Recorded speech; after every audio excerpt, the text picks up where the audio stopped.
You can pretty much blame my kids for this movie. We had a great dog, Felix the Wonder Dog. He lived for 14 years, happy and healthy, and then he died. I had no intention of getting another dog. My kids, on the other hand, had very different ideas. So after months of pestering me, I finally broke down and said we could get another dog. Now everybody in Park Slope has heard of Sean Casey Animal Rescue. So I picked up the kids, went to the shelter, and we found a dog. But I found a whole lot more as well.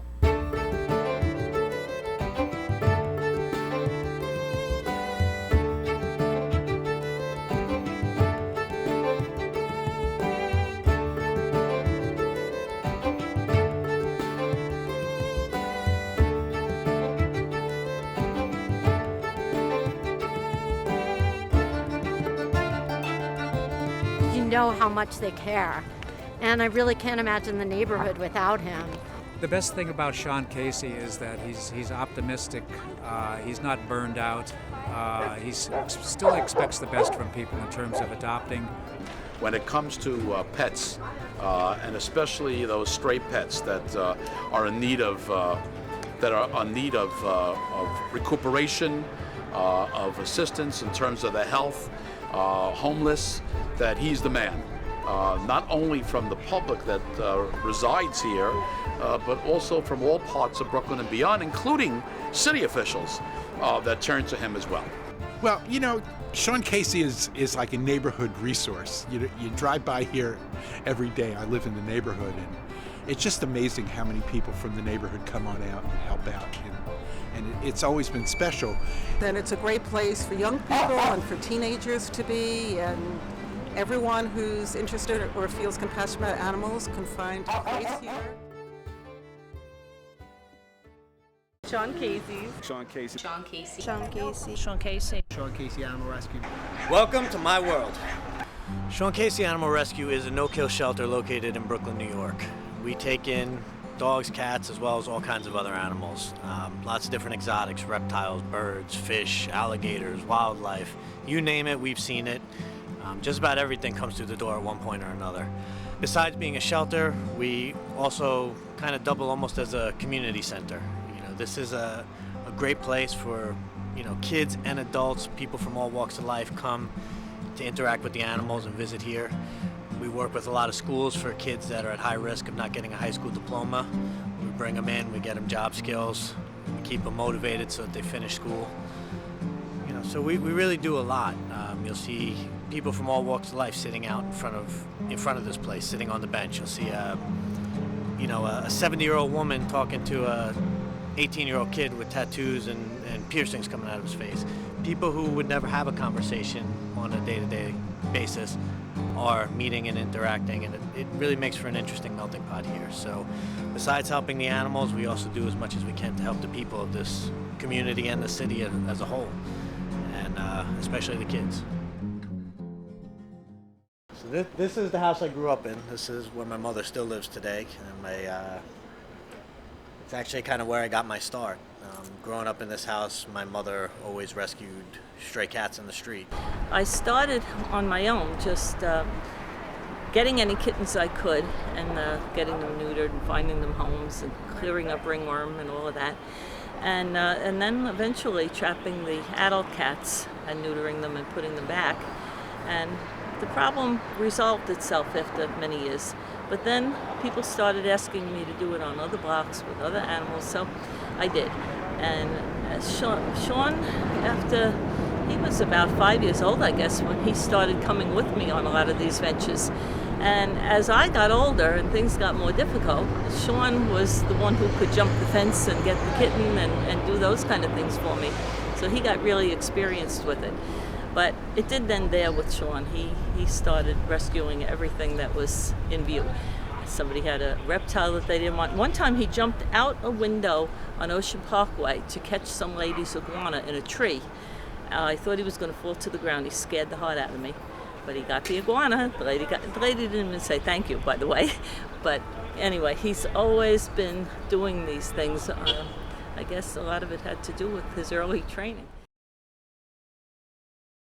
How did you find Sean Casey Animal Rescue? I live near here, and I went to a school thing for these kids that I nanny. It was like a block party, and there was the truck full of animals, the van. And I was impulsive and I really wanted to get one then, and I had the money, and I was like, okay, I have to think about this and really be ready for it. And then finally, I was ready. And I came yesterday and was almost tempted to get another puppy. But yeah, for the longest time I wanted to get a dog who was really in need. And he's really in need, and he's the sweetest. And what? Tell me about this dog. Why is he in need? Well, he's got mange, and he clearly hasn't been treated well. He's very insecure and timid, but he's also got that potential to be confident and happy and playful. He's got a great temperament. Yeah. Super sweet, super Yeah. sweet. And I just fell in love with him, so he's coming home with me.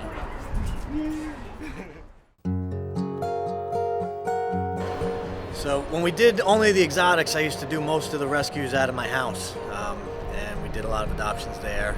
And we started taking a few cats and dogs here and there, and I really wanted to build on that because I felt there were so many in the shelters that needed homes. So we went out and we decided we wanted a shelter space, and this wound up being it. This little building used to be the USDA's Beagle Brigade.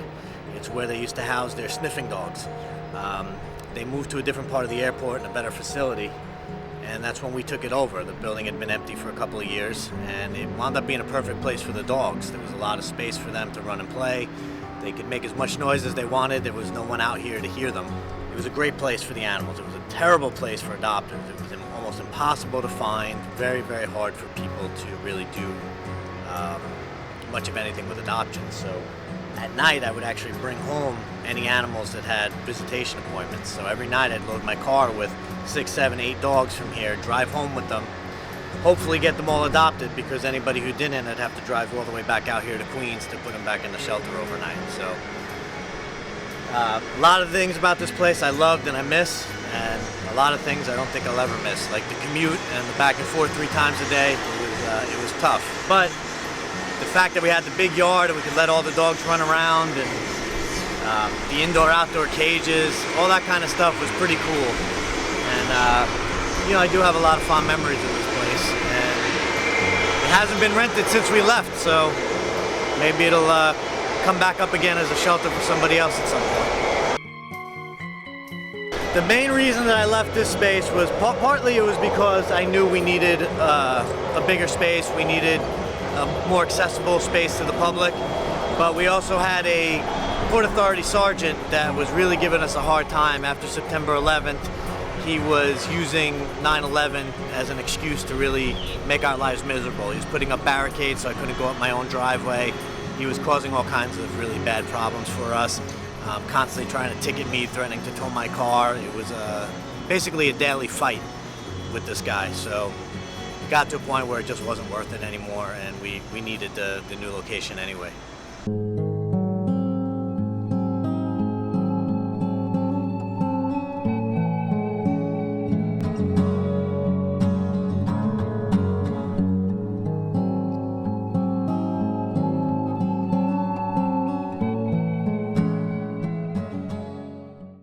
What brings you to Sean Casey Animal Rescue? We have been looking to rescue and adopt a dog for the past couple months, and just push came to shove, we decided to check out the shelter, and there was a dog that. How did you hear about it? You know, we were looking for a shelter in Brooklyn. So there was this shelter or Bark Shelter in Williamsburg, and so I don't know, the dogs just seemed more our speed at this shelter, so we thought we'd come down and take a look. Yeah. And you found a dog? Yeah. We found a beagle mixed with something or other. His name's Lester. He's 3 years old, and we're very excited. Yeah. We had family dogs, so you know, this is our first dog as an adult. Yes. And an adult couple too. Have you picked out a name for the dog? Well, we think we will name it. We actually had decided before we came here, either going to name a dog, depending on the personality, either Ellen or Zombie. Ellen or Zombie? Ellen or Zombie. Why Ellen? I don't know. It's a nice ladylike name. It's not named after, it wouldn't be named after Ellen DeGeneres, but we I guess somehow we were talking about Ellen DeGeneres, and we were like, Yeah. oh, that's a nice, not DeGeneres, but Ellen. It's a pretty name. It's a pretty name, but it's also, I think, we like either like ridiculous names for dogs or human names for dogs. And it wasn't an issue that Zombie is a boy, because I kind of like the whole boy named Sue sort of deal. So Ellen for a boy would be okay. Yes, But, yes. So, and then Zombie? but then He seems more like a zombie than an Ellen. I kind of most have, definitely. he's a really beautiful, cute dog, and I kind of have these aspirations of being at a dog park and a little boy being, what's your dog's name? And just saying Zombie and like freaking out the mom. So there's that aspect of it too that I think would be very likes good. to be a little subversive. Yeah. Very cool. So we moved into our East 3rd Street location about 5 years ago. At the time when we built it, we were expecting to do only slightly better than when we were in the Queen's shelter. So it is sort of a small space that took off, and very quickly, we were actually emptying the cages in the shelter on a bi-weekly basis. So we sort of expanded into the basement and expanded into the store side, and we're really outgrowing this tiny little space. But we needed to keep up with the demand of the adoptions and the demand of the unwanted animals that were coming in on a regular basis, especially our own rescues and strays that, we walk past a dog in the street, we can't leave it there, but at the same time we have to have a place to put it. So we made the decision that we needed to grow. We needed a bigger space. Our main focus was to give our existing animals a better quality of life and have them in less crowded conditions where they'd be more comfortable, could get more exercise, and hopefully be happier during their stay with us. What's happening over here is going to be dog runs. From this wall all the way to the end of the steps, and along this whole entire wall are going to be 8-foot by 3-foot dog runs, so that the dogs have a lot of space to run and play. There'll be a second level of runs on top of them for small dogs, which will be 4-foot by 3-foot. So all like the Chihuahuas and the Cocker Spaniels and that kind of stuff will be upstairs. Downstairs on the lower level will be all the big, the Pit Bulls and the Shepherds and the Mastiffs. So basically what we're building here, this is going to be an isolation room. When the animals come in, especially coming out of like animal care and control, they have upper respiratory infections and other contagious illnesses. So we'll be quarantined in that room before they go into the general population, the entire shelter to illness. So it's an exciting project for us, and it's been a year in the making at this point, so we're really happy to finally see progress, and we're excited about getting this open in the next couple of months. Brooklyn Assemblyman Dov Hikind just called about the pit bull attacks in Midwood. He wants us to go out there and catch the dogs. Apparently several other city organizations have been out there for the last few weeks. Nobody's had any success. Now it's our turn.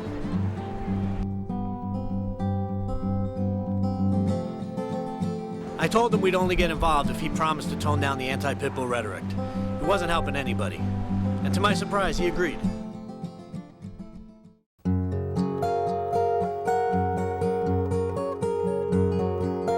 I met Teresa about 7 years ago. She actually came into the shelter with her husband Manny back when we were in Queens.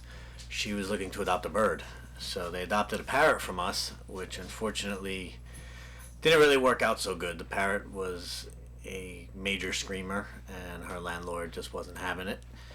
And ultimately they had to return the bird, which I guess in some ways worked out really good for me, because they felt so guilty about having to bring this bird back that they decided, both her and Manny, that they were going to volunteer every weekend and help me clean out my kennels at the airport, because they really liked, the rescue and what we were doing.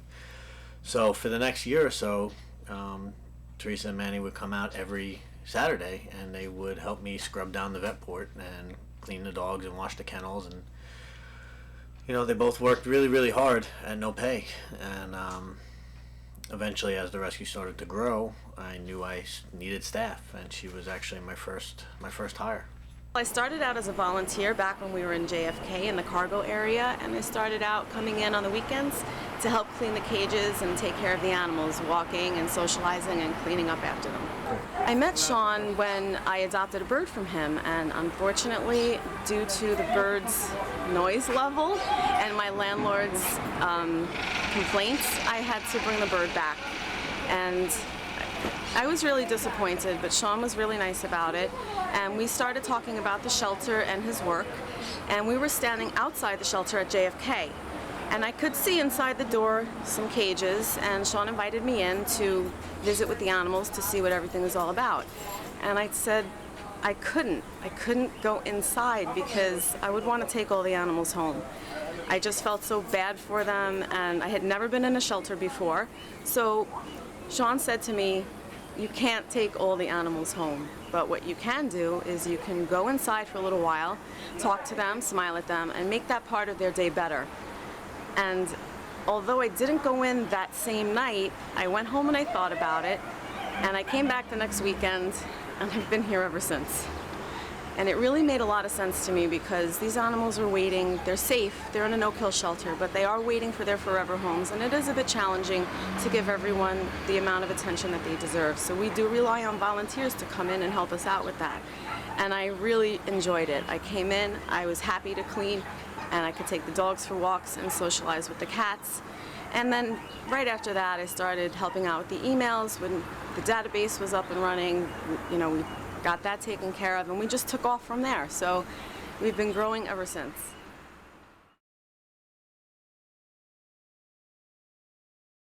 We got a call early in the morning from a mailman who spotted the dogs down on the tracks. So I went down as soon as I could, and I actually saw them down there. It was the first time I'd seen them with my own two eyes.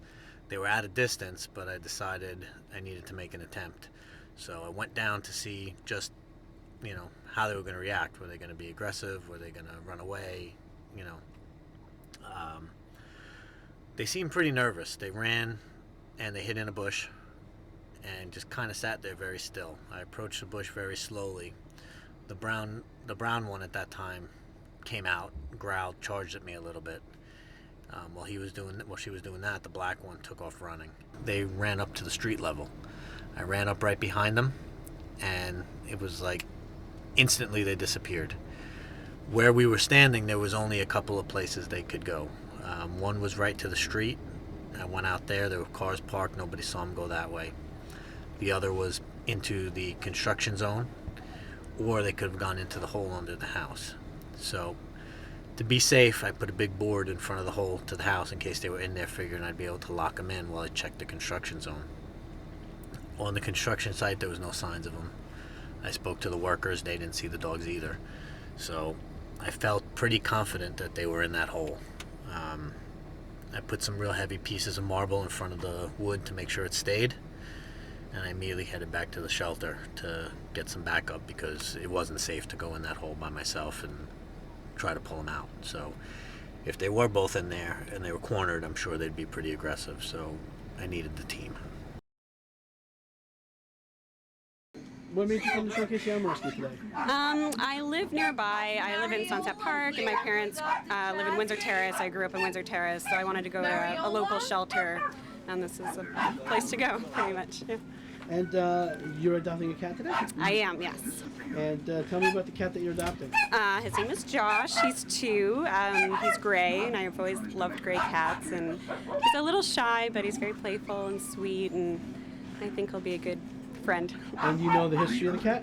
Yes, I was told that he came from a hoarding situation. That there were about 30 cats that he was rescued with, and I was told the owner loved the cats and took good care of them, but it's obviously just unsustainable to really take care of 30 cats. So you're going to give it a home? Yes, yeah. Yeah, I'm very excited. So what we're going to do now, I'm going to go under. Maybe Mr. Coverall's over there. We don't need 6 people to go down there. No, we need his eyes. So we're going to have some people out here. The problem is I'm going to have you all come back for a minute just so you can see what you're dealing with. There's no fences. So all these backyards are connected. It's like one big yard that goes all the way straight down that way as well as to the next street. So if these dogs are around here when they run out, and that's how I lost them, so that's why I'm not sure if they're in that cubby hole. But there's so many places for them to go that it's really going to be tough to find them. If they're not under there, we're going to open it back up because I think it is a very good potential hiding place for them. And we're going to set some traps out here and see if we don't catch them overnight. All right, let's go.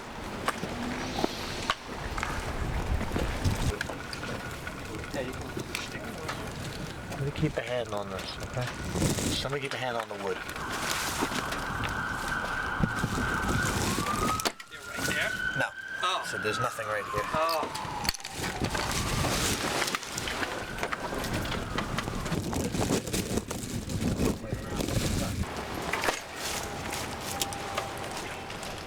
The deeper we got, the more nerve-wracking it was because there was nowhere to go. There was no escape. All I can remember is thinking to myself, if these dogs charge, if these dogs are around that next corner, I don't know that I'm going to be able to get them before they get me. And it was really a tense moment there.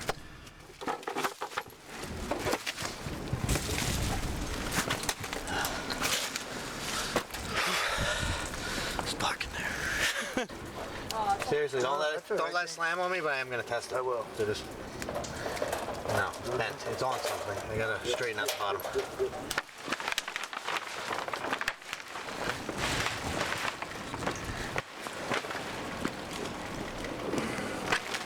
So it'll be really exciting.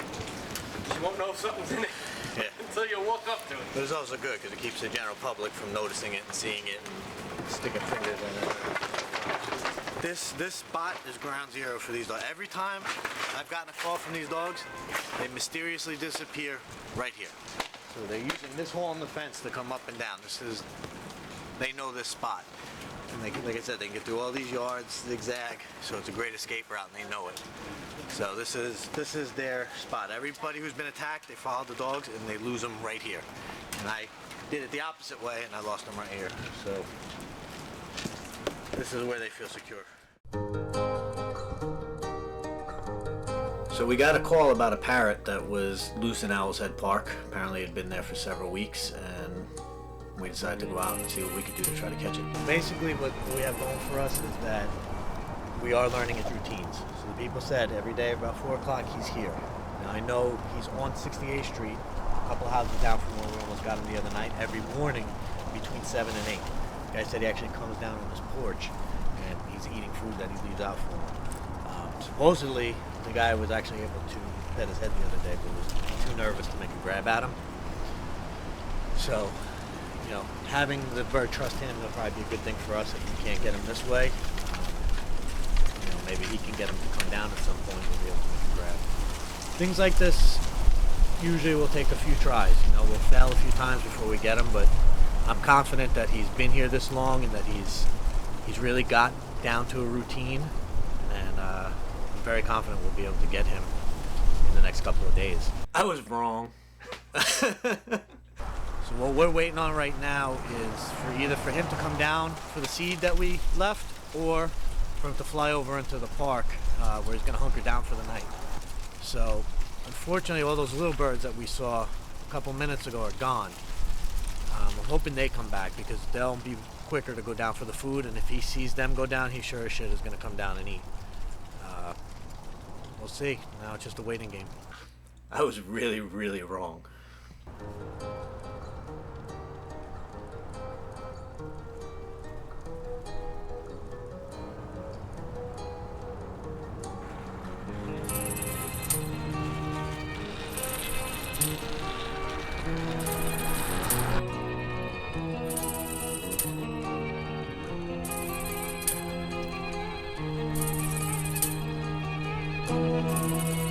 I just say that birds are not my specialty.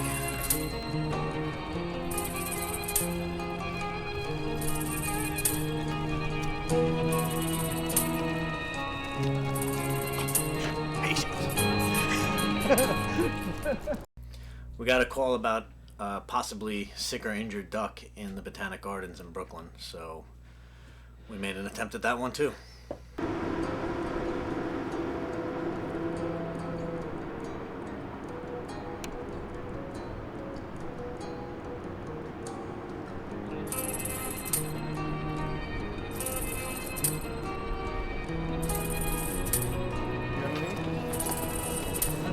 Yeah, there you go, right in the middle.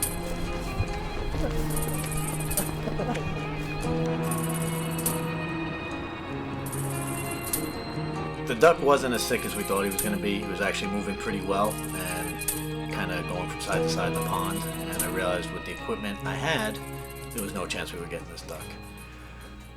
I bought a new toy recently. I hadn't tried it out, so I guess here we go.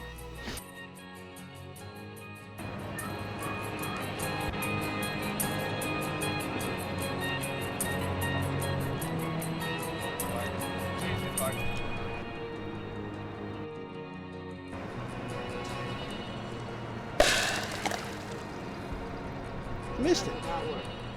Well, I've been practicing, so hopefully next time we'll have a better shot. But that was my first attempt with a net gun, and as you can see, it was pretty embarrassing.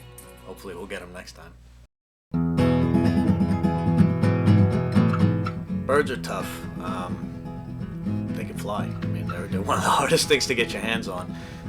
The chickens are sometimes the best because they don't fly. Seagulls are always a challenge.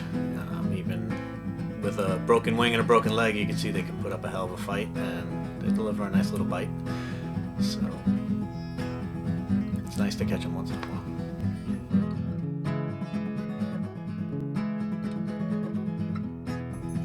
Swans are big birds.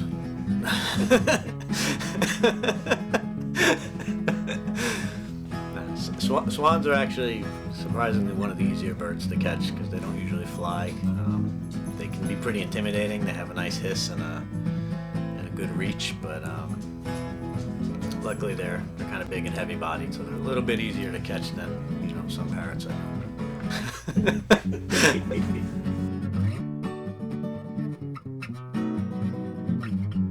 So we've been researching the possibilities of who may be feeding the dogs on the tracks, and it led us to an area actually pretty far from where we started.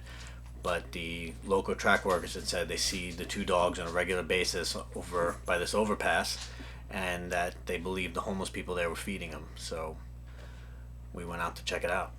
Somebody here is feeding them. There's a big open bag of pedigree dog food that's dumped out. The male just came out of the woods and charged me. He's being very protective of the spot, so he's very secure here. He's very comfortable here. But this is home. There's no ifs, ands, or buts about it. So my concern right now, from what I just saw, the way the dog is standing his ground, I've seen this dog several times and it always runs far away from me. What I see right now, the way the dog is being very protective and guarding, I have a bad feeling that she may be protecting a litter of puppies. So there may wind up being more dogs here than we actually thought. The other problem is, if there are puppies, she's going to be 10 times more aggressive than ever because they will, fight with their life to protect their litters. So hopefully I'm wrong, but I have a strange feeling that I'm not.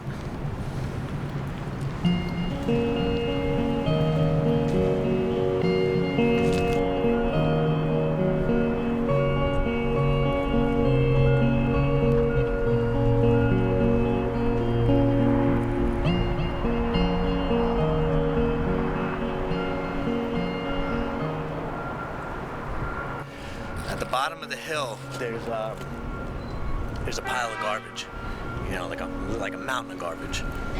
She's underneath, so she's got good hiding places down there. It's also a perfect place to leave puppies. So I think maybe we'll take a stab at her. I don't know if she can get to the street from where she is. She might be able to. I'm also only seeing one of the dogs. The other one is wandering somewhere, or maybe down there. So it's kind of a hairy situation because if I go down, I'm cornered. And that's not really a good place to be. But I don't know if we're gonna have much choice.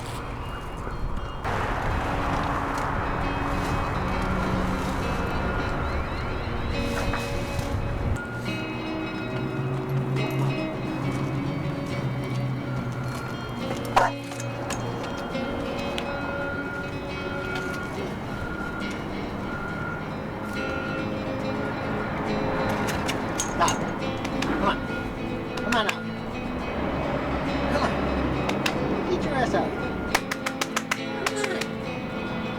I know you hate the stick. Come on.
We don't know how friendly the dog is. She seemed okay once I got her out, but she was biting the rabies pole. I'm going to put the rabies pole back on her so I can pin her head, and I'll have control of the head. I need you to scan her because we got to see if she belongs to anybody before we take next steps.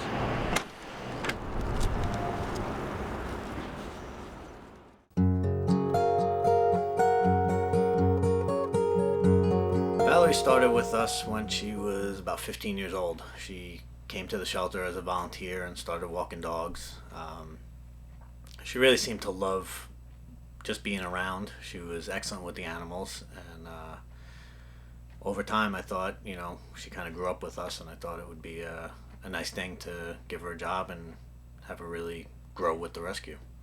My name is Valerie Greenblatt. I work here at Sean Casey Animal Rescue. I do several things. One of them is medication. I also do inventory, and I also help with adoptions, help the customers pick out proper supplies for their dogs and stuff like that.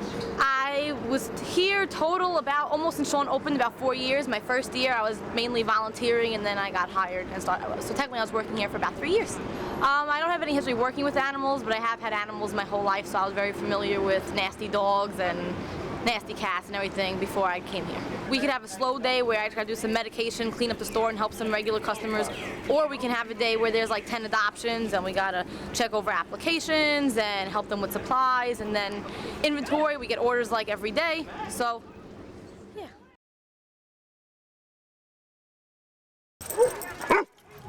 When did you get him? We got her almost 2 years ago. Do you know her story? She was, Sean got her from the city shelter. She was very sick. She was a puppy, but she was very sick, big snotty nose. She was slated to be put down, and he took her. Took about a month of antibiotics, and then she was healthy, happy, sweet little puppy. And how old is she now? She's 2.5. Still a puppy. She's so small. Yeah, she's small. I know. Well, at the time when we went to Sean, he had about half a dozen brindle pit puppies, which is what my kids wanted. And I think part of the reason I gravitated to her is because she seemed so small and sweet, as opposed some of them seemed very muscular, and I was like, ooh, I don't know if I'm up for that. But now that I've had a pit, I feel like next time I want a muscular one. I met Biaggi a few years ago through some friends. They were basically telling me about how good he is at trapping wild dogs and dogs that other people can't catch. So naturally, people thought it was a good idea for us to get together. And as you can see, anytime I have a challenge, he's one of the first guys I call for help. Hi, my name's Biaggi. I do rescue for a very long time. And we come down here and help. We do whatever we need. I do a lot of trapping. That's how I met Sean years ago, trying to get the dogs, strays in the park and different places. And I trap a lot of dogs, like in feral places, dogs nobody wants, and I call him up and he takes them. You know, we work together well. He's got a lot of dogs he pulls out. We try to train them and go around and do whatever it takes to get them a good home. And Sean will call me up like 8 o'clock at night and tell me there's a seagull hurt in Rockaway. He's out of his mind. Turtles, seagulls, anything, you know, and he just takes it and does it, you know. He doesn't talk much about it, he just does it, you know. That's it. I was a Boilermaker, retired, and I used to go around into the projects and into the buildings, yards, and find dogs, and I used to carry food and feed them. And then sometimes you'd leave them, and one by one you got to know people that do rescue and found places. I'd spade the females and put them back out in the street. I didn't know where else to go, had nowhere, you know. And as time goes by, you learn to meet people, and unfortunately most of the people in the rescue world don't get along. So when you find somebody where you work well together, you do it, and it works a lot better.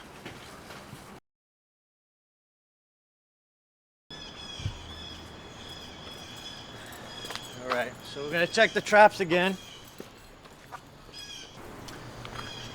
Once again, no dogs, but we have 2 possums.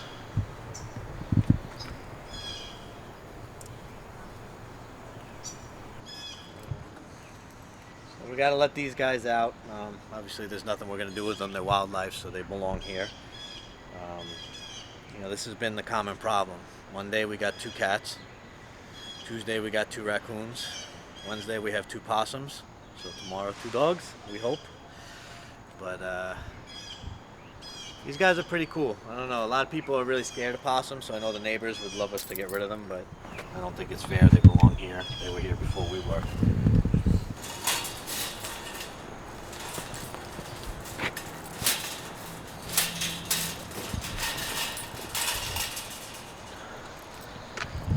So there's your possum.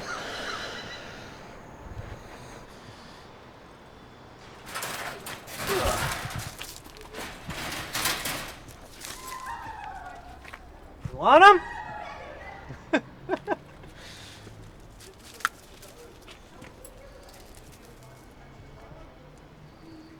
So another thing that we did, we're doing stuff like this. If you notice all the flies around here that weren't here before, it's kind of gross and a little bit of a health hazard. But this is bait, okay? What that is St. Patrick's Day corned beef, okay? Why do we do this? Because dogs have a very keen sense of smell. Not only do they like the smell of meat, but they like the intense smell of a rotting meat. So by hanging this kind of stuff here and letting it rot, the dogs will smell it. And that'll just help to attract them to this area. Obviously it's working well because not so much for the dogs, but we're attracting cats and raccoons and possums, so it is working. These traps were set for a while with nothing going in and out of them. Since we started doing all this kind of gross stuff, we're catching all kinds of things. Unfortunately no dogs, but I think they just haven't passed through. I think when they do come by and they catch a whiff of this, I think they're going to come right up here.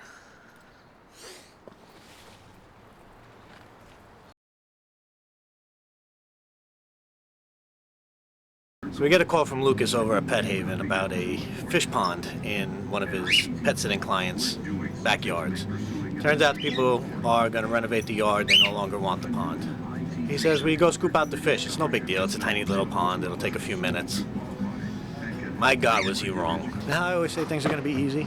Yeah. And then they're not. Yeah. Well, this is one of those moments. Yeah.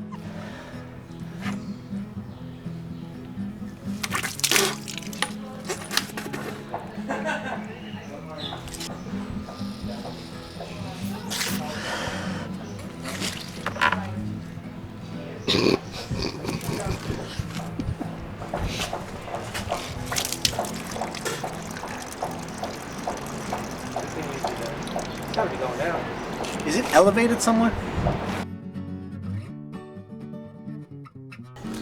Why does it keep is it? Did you push it all the way down? Like it's could it be in like the muck? Delicious muck. That's why I get paid the big bucks. Yes, it is. and I get to watch it. Yeah.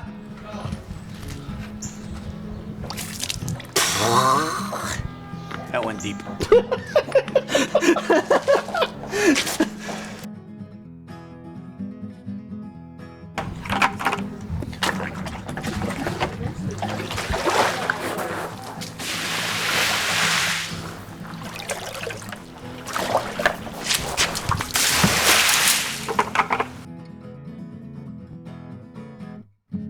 Yeah, why?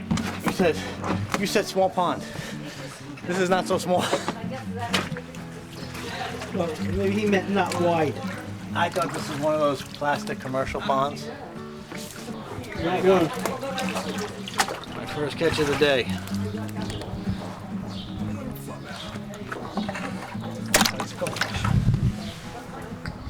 Yep, there's another one. There's another one. Got him? Wow. Pants are already soaked. What are you... Yeah, but I won't be able to move when they're... We go in here with the fish. Yeah. Oh, it's fucking cold. Don't step on the You fish. know how deep this is? Look, I'm up to my knees already. And you're on the bottom? Yeah, I'm gonna be handing you buckets and you're gonna be dumping them. Okay. Just about. Fuck, it's cold. You have no idea. I'm fucking numb. Holy shit, it's cold. So there's 2 more fish in there, at least. Yeah, and like 100 gallons of water. Why are you just trying to get the fish? You're in there. And I don't know where the fish are. When we get rid of the water, we can see the fucking fish. Right there, 2 right there. 2? Yep. Oh, so we got a bunch of fucking fish in here. Yeah. And the smell's getting way worse. Yeah, I'm glad I'm not driving home with you in the same car. Oh, I'm gonna give you a great big hug when I get the fuck out of here. Great big hug. Don't say I don't take one for the team. You too. Go jump in. Goldfish. I don't think there's any koi in here. Ah, our first koi. We haven't This is a koi.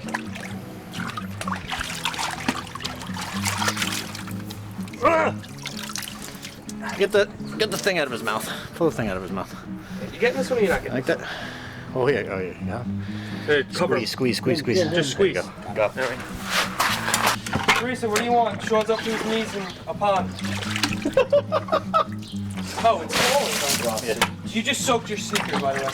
Ah, seriously? Soaked them, yes. Hi, what do you need? Sean's in a pond. You know what this is called? There's actually a technical term for what I'm doing right now. You know what it is? Anybody know what it is? It's not dumpster diving. It's called noodling. Noodling. It really is. It's an actual. It's a way of fishing. It's a good way to catch turtles and salamanders. As far as I'm concerned, there's no more fish. Nothing left. But we probably got dig in what, with 8, the- 10? yeah. Look how beautiful they are. these big white ones, these are called butterfly koi. You see Yeah. how the fins almost spread out like wings? They're really nice. Those are special. That's a regular koi. This orange Boy, one, these are those orange butterflies. ones grew like crazy.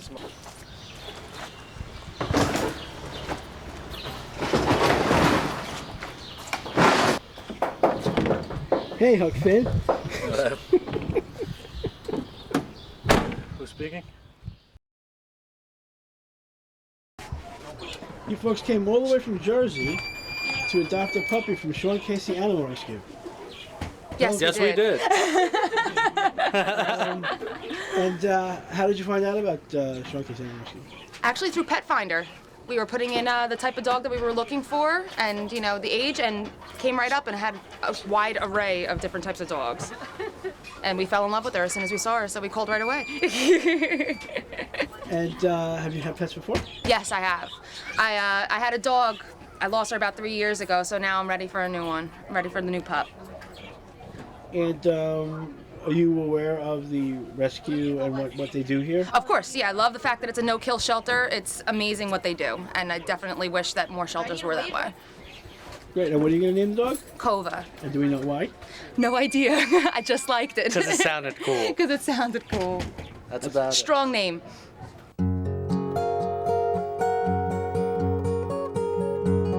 Anna's been with me for coming up on, I guess, about 3 years now. She originally started as a volunteer, and what I noticed about her was her ability to handle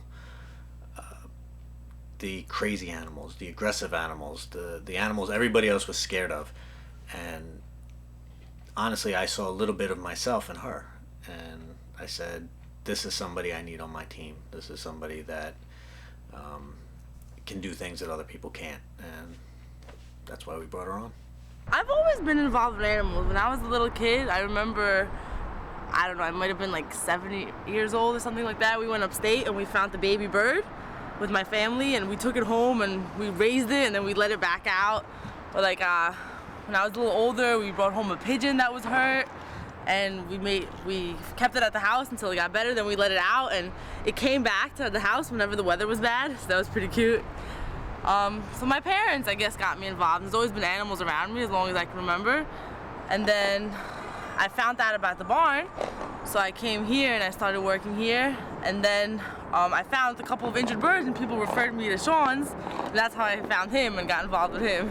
It's very interesting. I get to work with a bunch of different animals and animals that have issues and stuff. I like the animals that come from difficult pasts that need, more effort than the friendly, nice ones, so to speak. I'm responsible for all the reptiles. I also do medicine, so I gotta do medicine first rounds, and I gotta feed and water all the dogs, clean all the cages. Next round of medicine, clean again, give them more water. Same thing, just rotating. Except for Sundays, I'm upstairs, so I get to deal with customers and stuff. It's exciting. It's a switch in my week. Is animal rescue something you could see yourself doing forever, or? I'm conflicted because I like my job there, but I also like the cattle ranch work. I like chasing cows and riding horses and stuff. So I'd like to, in theory, combine both, but I haven't quite figured out how I might do that. So we got a call from my friend Jen Coffey over at the Mayor's Alliance, and she got a call about a potential hoarding situation. The owner of these cats was in the hospital, and they needed to be removed from the apartment. So the location was pretty close to us, and she called and said, because it's an emergency, can we get right over? So we packed our gear and took off.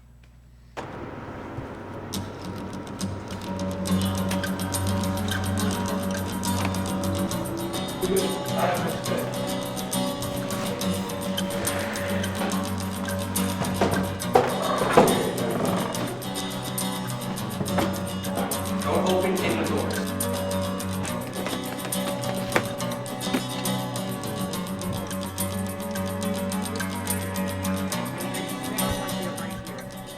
Well, he said some of them. He said there was a bunch in the bathroom in cages.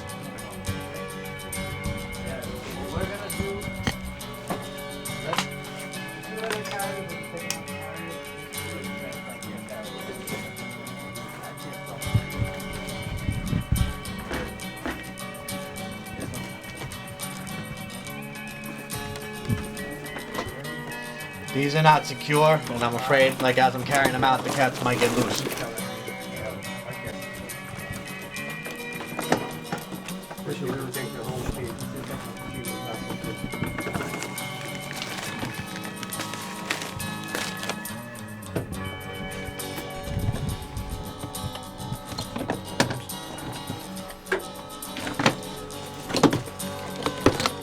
That's that one out.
Wow, it's the only one that has water, and he's used it as a litter box. It's basically just urine left for him to drink.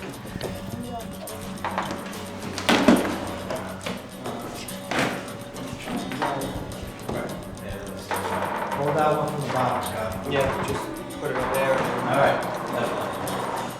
I'll see you. Thank you. Bye.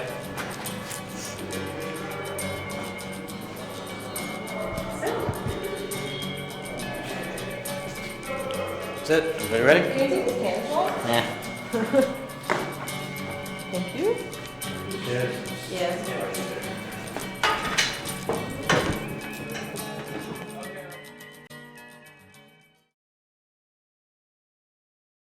Pet Haven is our local vet. They're the vet we use the most. Luckily for us, they're 2 blocks away from the shelter, so we can get there very quickly when we have emergencies. The staff has been incredible to us. The doctors are some of the best in the business, and we really appreciate everything they do for us.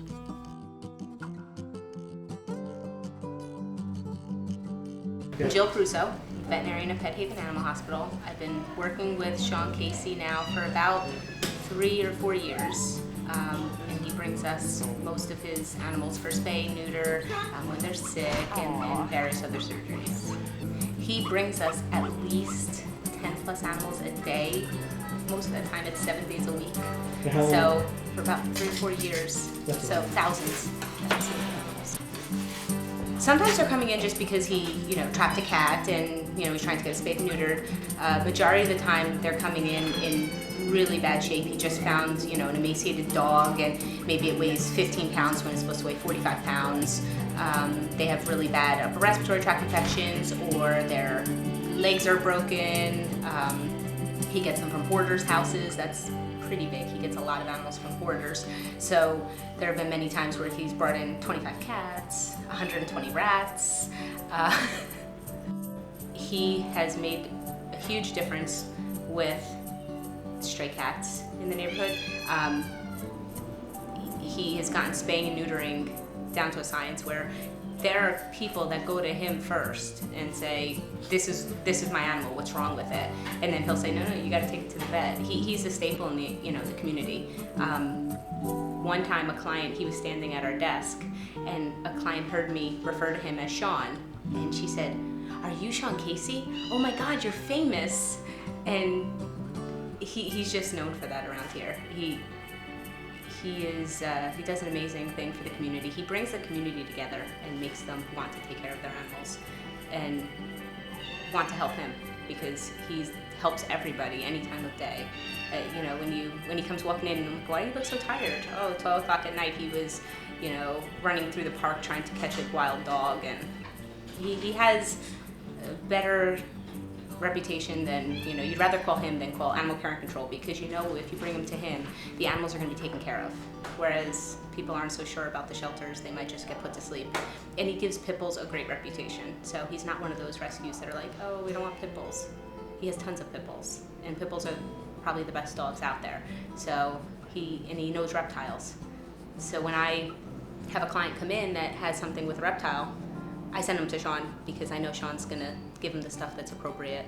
So he helps educate the community as well. Spay neuter to a science. At one point, I came into Pet Haven, and Dr. Crusoe pulls me to the side, and she goes, I had a dream about you last night. And I said, oh, really? She said, yeah. It's like, I was on vacation, I was on a cruise, I was trying to enjoy myself, and you were following me around with a dolphin asking me to neuter it. So, there's your science. We got a call from a woman who apparently had a lot of cats. We didn't really know how many cats she had until we got there, and it turned out she didn't know how many cats she had either, because the numbers were way off. But apparently her mother had gotten sick, and she was going back to her country and didn't have anybody to care for all these cats. So she needed somebody to get them out and get them homes, and we came in. But once we were there, also, you could see, as much as she loved these cats, it really was too many in that place, and it was probably for the best for them to come out and get new homes. Meow, meow. Meow, meow. Oh, she's the way you're holding your dick. Meow, meow, meow, meow. Listen, that was all just her energy. Okay.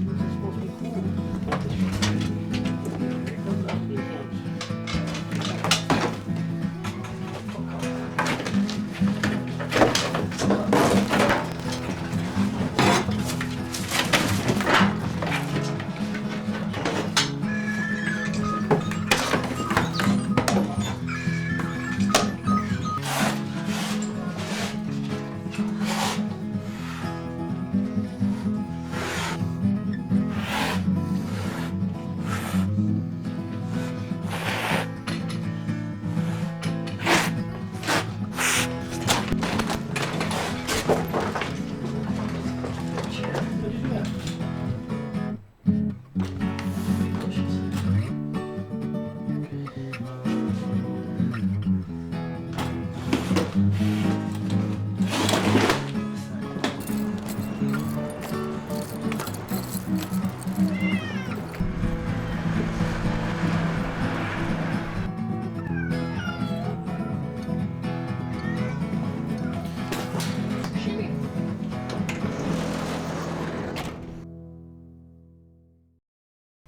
the pit bulls on the railroad tracks are proving to be much more of a challenge than any of us ever expected, and it was time to come up with a new plan. It was about, figuring out their routines, figuring out where they go, and, just trying to outsmart them. So when you got a group of idiots like us trying to outsmart anything, you're in for a challenge. This is all one track. It's got to tie in someplace. We'll go look on the map. All right. So the dogs are in here, but you can't get in there because it's Port Authority. No, there's videotape of the dogs in there. I have not seen the dogs there myself. Okay. But this goes to here, to here, to here. All right. So listen, we'll go over there, and by the time we find them, you'll be ready for Social Security, and let the congressman. Yeah.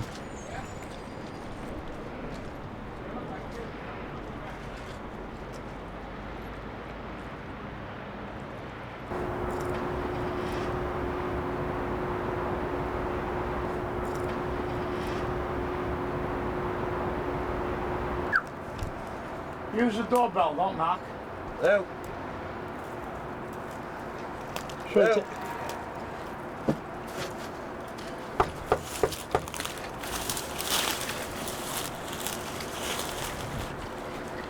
Hello. I gotta keep the place neat, and keep some. Get down the other side and see chips. Damn, I almost want to leave him a note at two places and say, hey, There's definitely something here. I mean, who just don't happen to have a dog chain. And if he is bringing them in there, you see it's padlocked. That could definitely explain the, why they disappear for long periods of time. If he locks them up when he's not around, that would explain basically everything. So they may just be breaking out once in a while when they feel like it, and that would be why they're so long in between spottings. Look at this.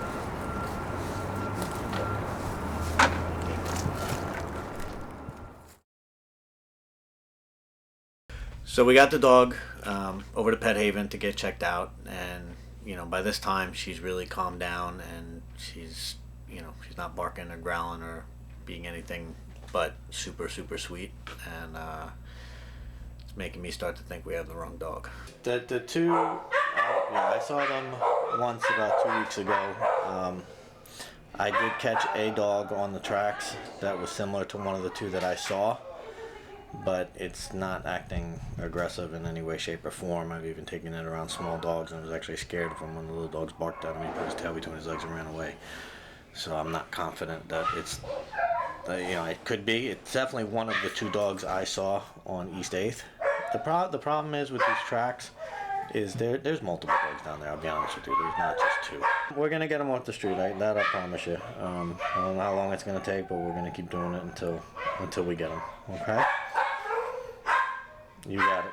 All right, thank you. All right. Get a picture. It's one of the women whose dogs were attacked by the dogs on the train tracks.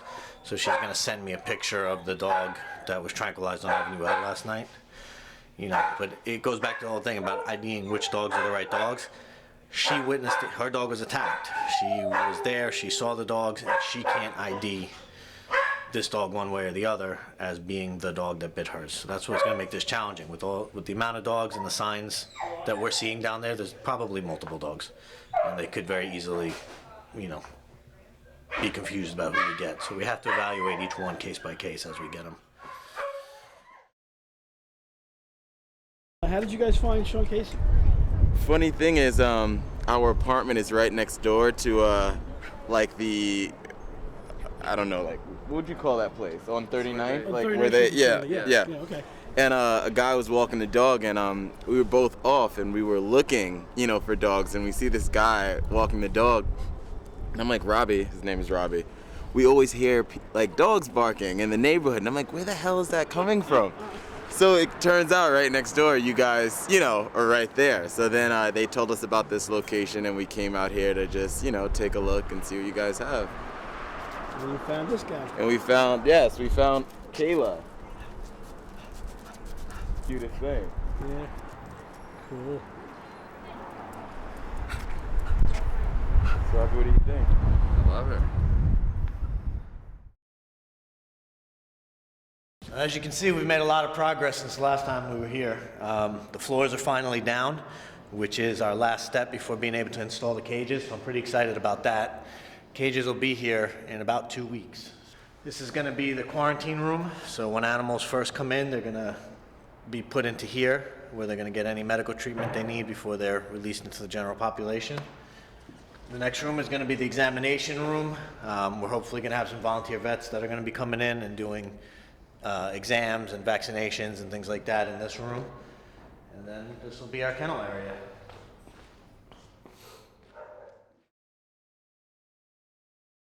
So we got a call from the ACC that a dog had come in and he wasn't using his back legs. And, you know, we agreed to take him.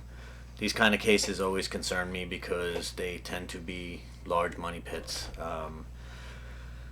Doing anything, especially if you're going to try a surgery to repair or anything like that, it can get into the thousands and thousands of dollars. So, you know, we wanted to get him in, evaluate him, and see what we could try to do to help him.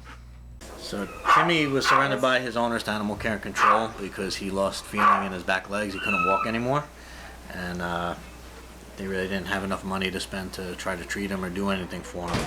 Unfortunately, the damage was done, and he'd been that way for several weeks, so it was very unlikely that anything at that point could be done to help him. But he's able to hold his bowels, and he's got a will to live, and he seems very happy. So Chris spearheaded a drive to raise money for a wheelchair so that we could get him up and rolling again and get him back out and walking, and hopefully into a new home that somebody will love him and be able to help him with his needs and get all his kisses. Yep. Blah. So the chair is here. Let's try it on and see if he fits. Here, baby. Come on, your blankets. Come on, come on. Come on. Come on. Come on.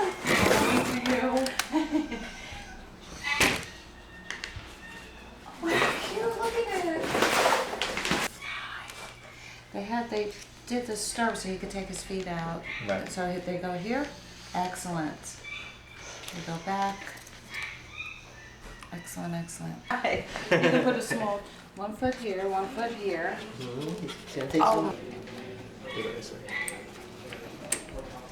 And Timmy has quite a following and a fan club. He had some very generous contributors that helped us get this card. Thanks, guys. Is that the one that brought Come on, Timmy. Oh, I don't think he's gonna have any problem at all. Timmy, come. Timmy, come. Good boy. Come on, Timmy. Oh. Yeah. Very good. There he goes. Hold on, let me get a lead. We don't want him running. Yeah, we definitely want his leg in. Come here. Just like a real dog on a leash. Here, hold him. I'm gonna go ahead.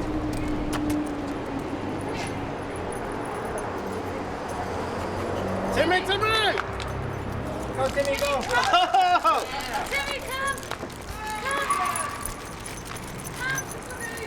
Good boy. Good boy. Have a safe trip, okay? Thank you. Excellent. Excellent. Come. Honey bear. No problems at all. Yay! Look at me. Look at me.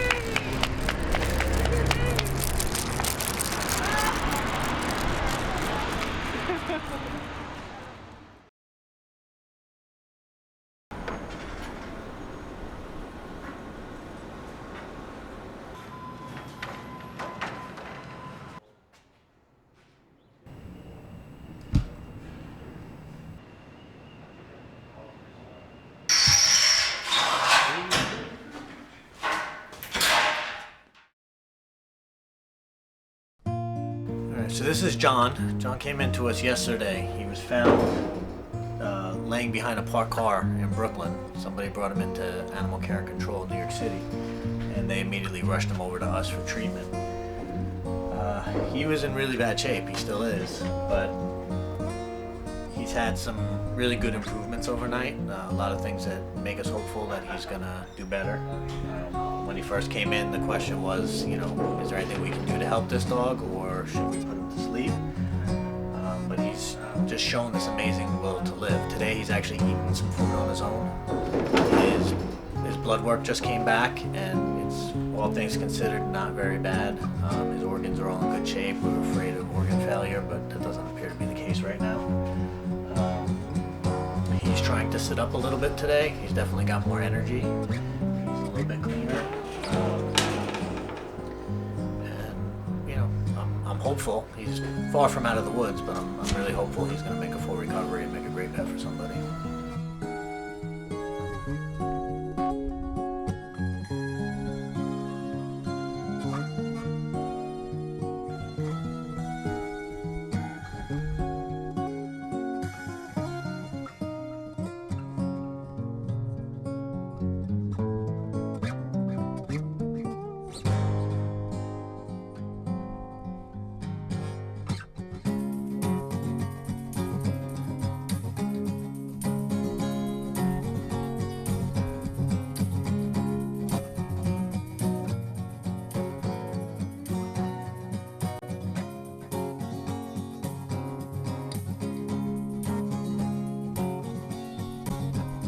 Alright guys, so after 6 months we are finally ready to send John home. I'm sure you guys know that you've been picked out of several hundred candidates for this dog. Everybody at one point or another wanted him. I feel like I won the lottery. Congratulations. Thank you very much. I Enjoy so him. appreciate it. I'm just Enjoy like, him. it's amazing.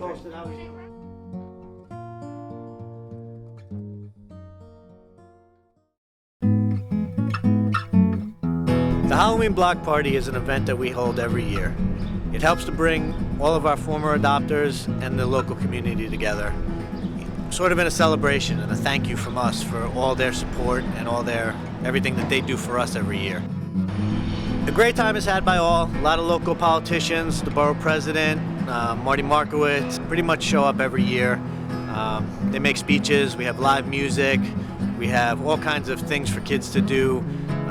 An adoption truck, fire truck, NYPD brings their horses, food, drinks. It's just a really good time, and it just helps us. It helps to build a relationship with our community, giving them a big party every year, sort of as a thank you for putting up with us and all the dogs and the noise and, you know, walking past our house every day. So it's nice to bring everybody in together.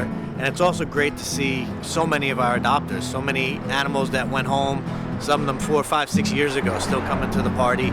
Everybody gets together, talks, you know, we remember, we take pictures, and it's probably our biggest and the most fun event that we do every year.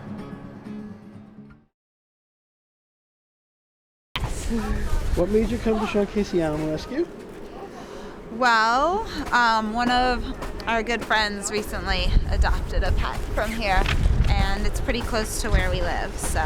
And he loves his puppy. Yes. And we've been, have you had puppies before, pets before? yes. Yeah, we both grew up with dogs, so. Adopted dogs. So. Yeah, and we moved into our own place, and now that we're settled in, we thought it was time to bring a puppy in. And who is this? What's this dog? This is Bear. This is Bear. Oh. Bear doesn't want to be seen. Camera shy. Bear seems very snuggly. What kind of dog is Bear? Bear's a shepherd mix. So, Bear's probably going to be a big girl. Bear's got big paws. Bear wants to get on the ground, but she can't. She's not ready. She wants to play in the snow. Hi, Bear. Want to say hi to the camera? This is your adoption application. Get ready. Look.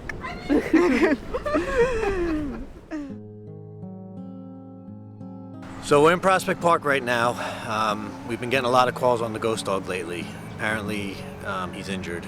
people are saying that he's kind of laying out, and he's coming out into main areas. He's not getting up and running away like he normally does, wandering down from the woods a lot more often, so we think there's definitely something wrong.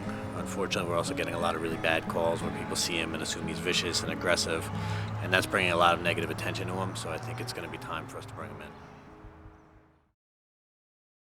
Well, we got a call that some people found a sheep on the BQE. So the guy was kind enough to bring it and put it in his basement, but he's having trouble finding placement for a sheep in Brooklyn. So he's called around to the local vet's offices, and One Love referred him back to us. Luckily, I have Doc and Joe coming down from the PA facility on the 5th, which is only 2 days from now, and they have been looking for a sheep. So I think they're going to take him home with them. So let's just hope he's friendly and that he's in good shape. This time of year, it's Easter time, so a lot of people actually eat these guys. So I'm assuming he probably escaped from some kind of market or a delivery truck on the way to being an Easter dinner. Do you want to let her out or no? Yeah, she's got these lesions. And, Yeah. You know, but hopefully that will be okay. Yep, that's a virus. It's actually a form of like a herpes. Okay. Not contagious. something you're gonna have to really probably worry about, but definitely wash your hands real good and things like that. Yeah. She's actually where she's gonna go. One of our vets who's in Pennsylvania is gonna take her. He just happened to be coming down on the 5th, so this is like perfect timing because Sweet. normally I would have trouble finding a place to house him. Actually, it's a small one, so it wouldn't have been so bad. Yeah, I mean, she was driving over on Park Avenue there by the student playground, and Yeah, and she was like stopping traffic, and this one car had stopped, and I thought the car was helping her, but it was a woman just got out, like took a picture with her phone, laughed, and then got back in her car. So I like shooed her out of the road, and like she was so freaked out. And then these two guys were walking by, and they helped me corner her, and they had some rope, and then I called him. We were getting a lot of calls about Ghost Dog. A lot of people felt that he was either sick or injured, and we decided that this was the time to bring him in. Always thought he belonged to somebody. I always thought he lived there. Now we're getting people stepping up like this guy here, telling me he feeds them every morning 6:30. The only reason they stepped up after 4 years is saying it is because the dog got hit by a car and he was limping. Up until then, I didn't want to get him either. He was free. He had 12 people feeding him. And now the poor thing is hurt. He's getting older, and he's starting to come closer. He wouldn't come that close before.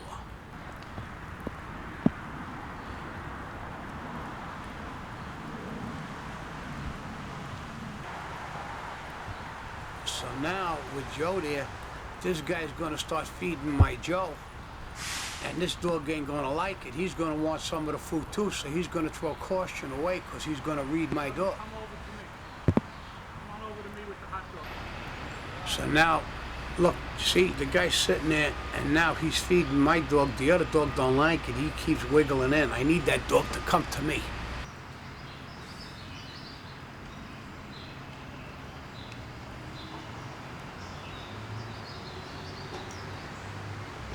Now, if I get him a little closer, the last thing I want to do is spook him. If I spook him and run, I'll never get that close to him again, ever. Now the dog moved over. At this point, I thought he was going to leave, but I found a tree on the ground, and I put the guy on one side and the dog on the other. Now, I want you to put your hand up to you a little bit, up to you, just bring it to you, not higher, just to your face. See, I want to see how scared he is. See, as soon as he sees a stick, he's gone. I'm not spooking him. Let him take his time. But now we got other people over there trying to feed the dog, and they're yelling at me. Now it's 8:30, and I got a lady there trying to hit me with a stick. Nobody near him this close with a stick. Look, he's almost in it, but he's not in it yet. One ear is not in that hole.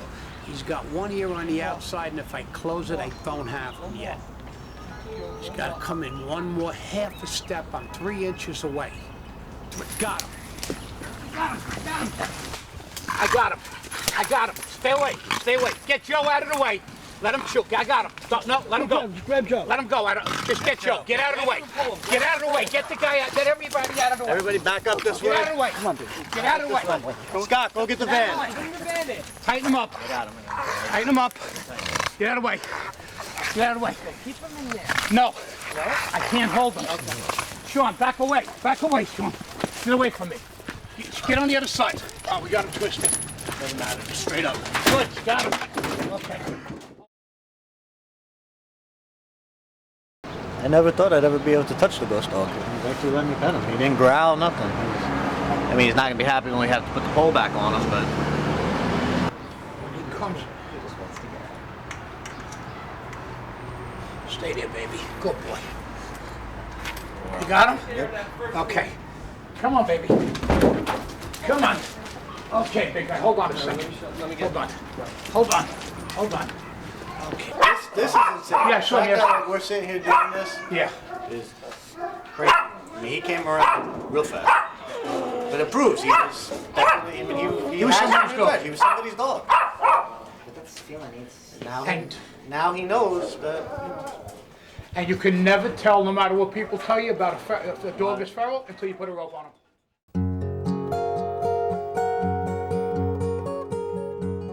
He shows up 2 hours early for work every morning. I don't know why.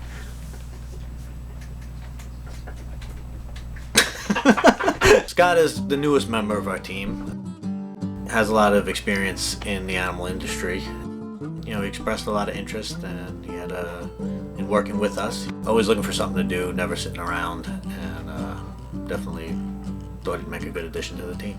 My name is Scott Berliner. I do adoptions, I go in rescues, I help customers with supplies, I order supplies, and I just keep up the whole cleanliness of the place. Come here, turn around. But it says animal rescue in 3 places. It says animal rescue. It's got anal glanded and salivated on. Ugh. This is gross. No, I don't care about saliva. Just put the anal glands on. Get your fucking dirty feet off my... What's wrong with you? All right, so we just got a call from the homeowner on East 7th, and he says there is a dog in the trap. Really hoping it's one of our 2 that we've been looking for, and not some little Pomeranian or something. All right, we got one. So, as you see, we got one. It's a female. This is the brown one. She's destroying this crate. She's ripped it apart. She's breaking the front. It's a good thing we got here when we did, because I think she probably would have gotten out of it eventually. So, see, she's vomiting. She's very nervous. I want to try to get her into the van as quick as possible. What I'm going to do, I'm going to seal this off because I want to check in here and make sure the other one's not in here. Then we're going to back the van in, and we're going to get her into the back of the van.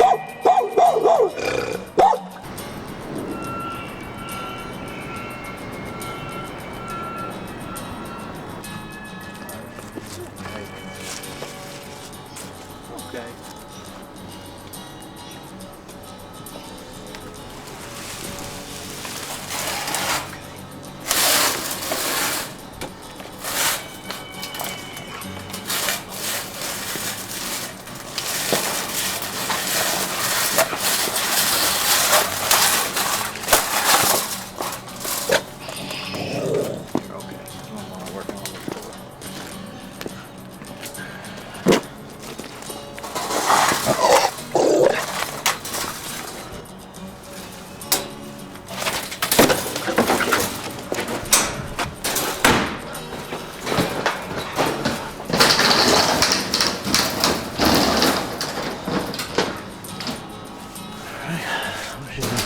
Officially secure.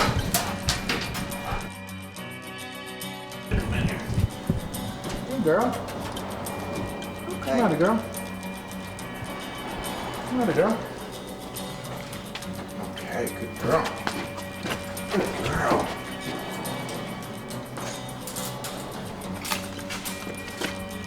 Good girl. Hey, girl. Hey, girl. Good girl. What a good girl. Come down. All right, is there any way to latch this open? But stay towards the back. Good girl. Good girl. What a good girl. What a good girl. Good girl. Good girl. This side of her, I have her head tinned. What's that? I have her head tinned.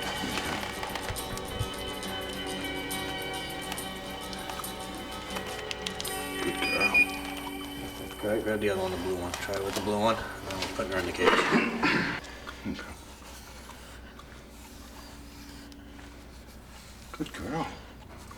Good girl. What a good girl. No. Step back and we'll let her up. All right, let me just go open the crate. Okay, girl.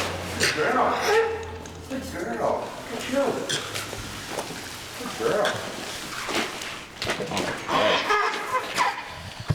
Good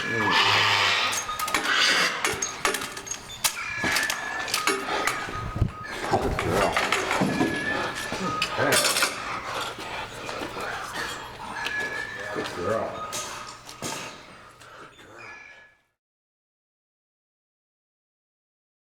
So let me ask you, what brought you here to showcase? We're looking at adopting a new puppy. Okay, no, but that way you can. So we figure why get a new one when there's one out there that needs a home. How did you find out about showcasing? Actually, a lady at Petco. We went in there to see if there was anything for adoption, and they gave us your number. And you looking at a pit bull today? Yeah, it seemed like the ones that need the homes the most. Ruby's a good dog. Right, Ruby? Yeah. We're at the first annual Cyclonathon. I will be one of 24 riders riding the Cyclone all day from 11 a.m. to 10 p.m. To try to win $24,000 for the rescue. 4,000 so you can edit this. 4,639. 4,000. I'm exhausted. I don't know if we ever did that many rock squats. Nice work. Thank you. I think you just lost about 60 pounds. Thank you, thank you. Or maybe 6 calories. Hi, Mom. You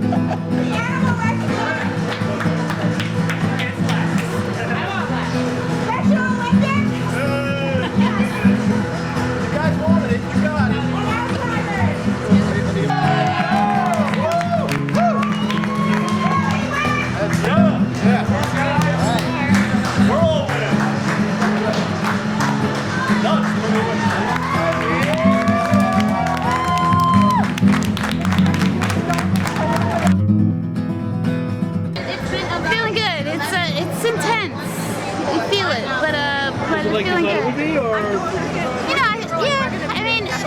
Yes and no. Like, I knew I was gonna hold on, but I forgot how rackety that ride is.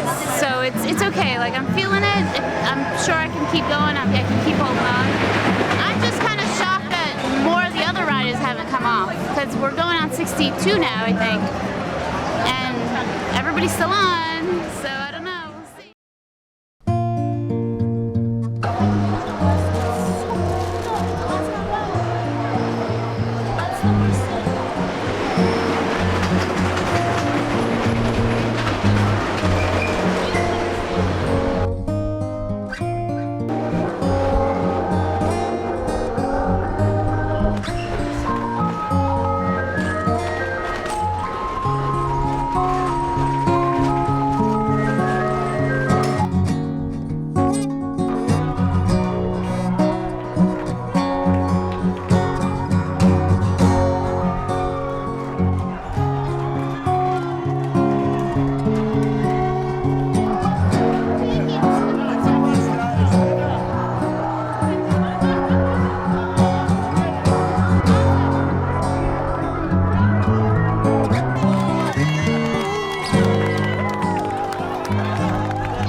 We are here today to adopt a cat.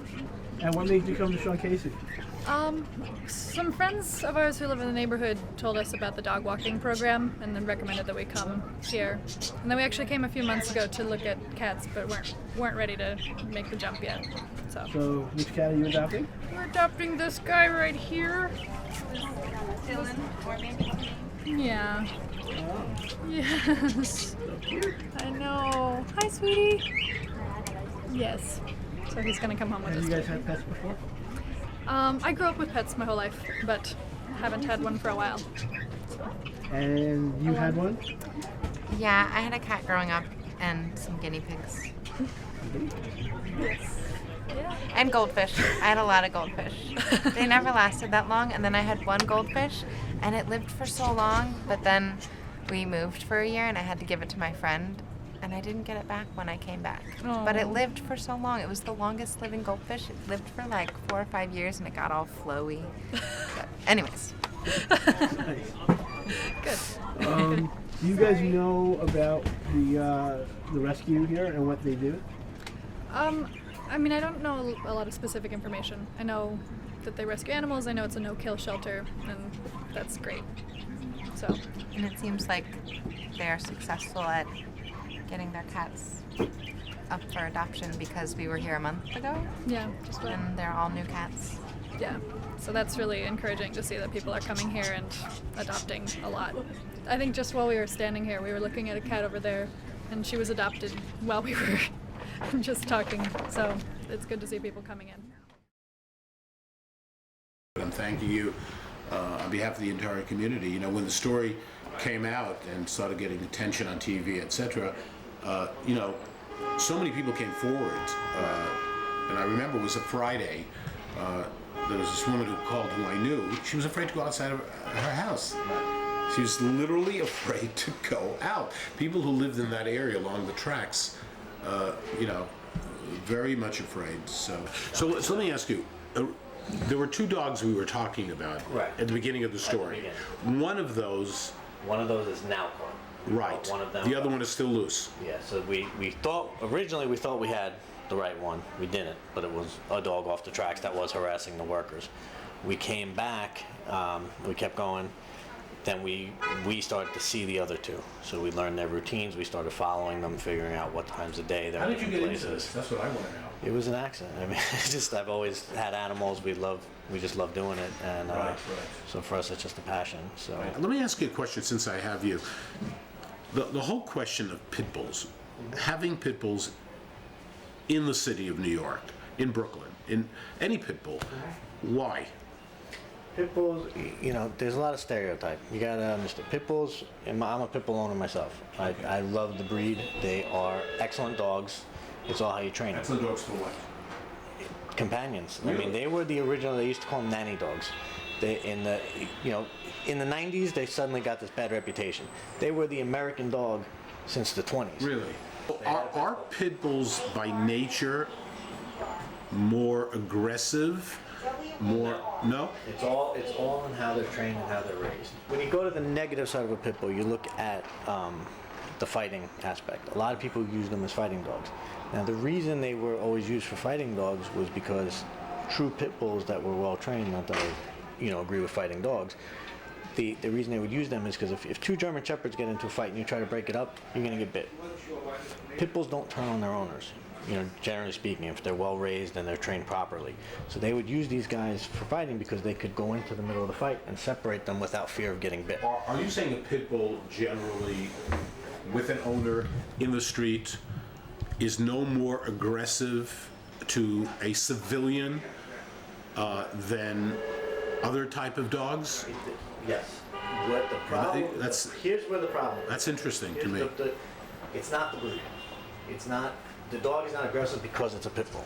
Is that what the aggressive pit bull is aggressive because we taught it to be aggressive. As man, pit bulls are the most loyal dogs in the world. They are whatever their masters want them to be.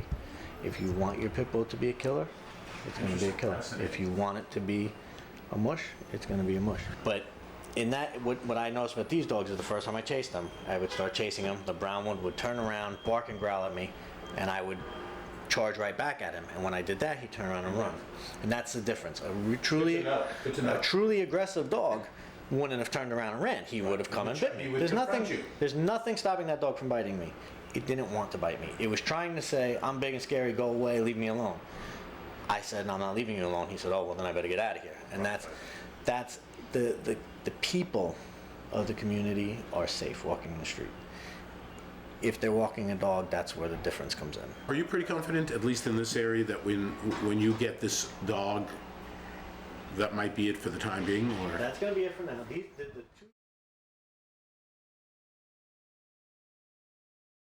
I lost my pooch, had to put him down, my friend Nero, of almost 12 years. And they suggested that I come over and check you guys out at Sean Casey. And after about 3 checks, I found Harriet, and it's been a good match. They told me about her history. She was found by the railroad, and I saw it on YouTube. I saw her capture on YouTube, and she was not going willingly. She's doing okay.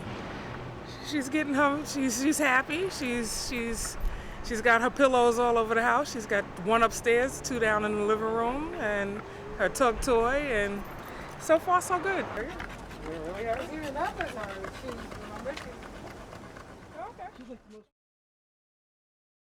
After an exhaustive search, sifting through application after application, especially after being on TV and going through all the phone calls, I think we narrowed it down to the perfect home for Timmy. I know I'm happy with it. I think everybody else is. You know, Chris loves him, and I think Timmy's in a good place now. And I think the rest of his life's going to be a happy one.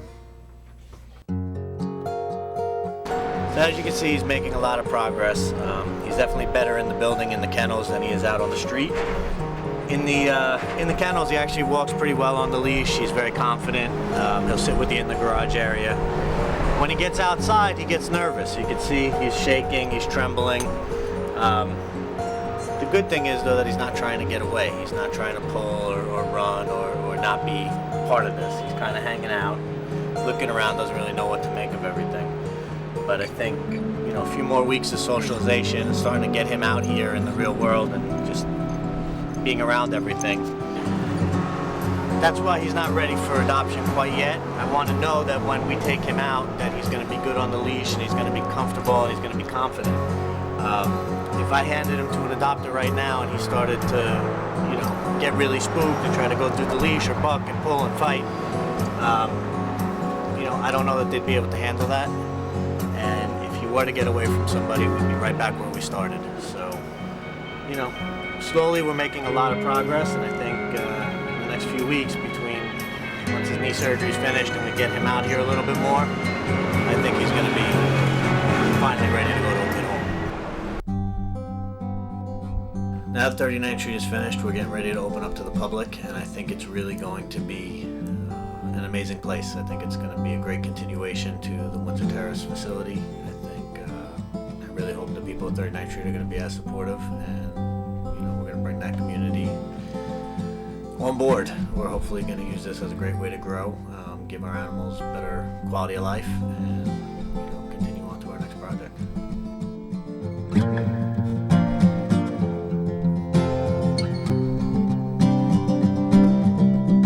So we went there that night, and we actually did get a dog. We named him Frodo, and he's 9 months old, and he eats our house. We love Sean Casey Animal Rescue.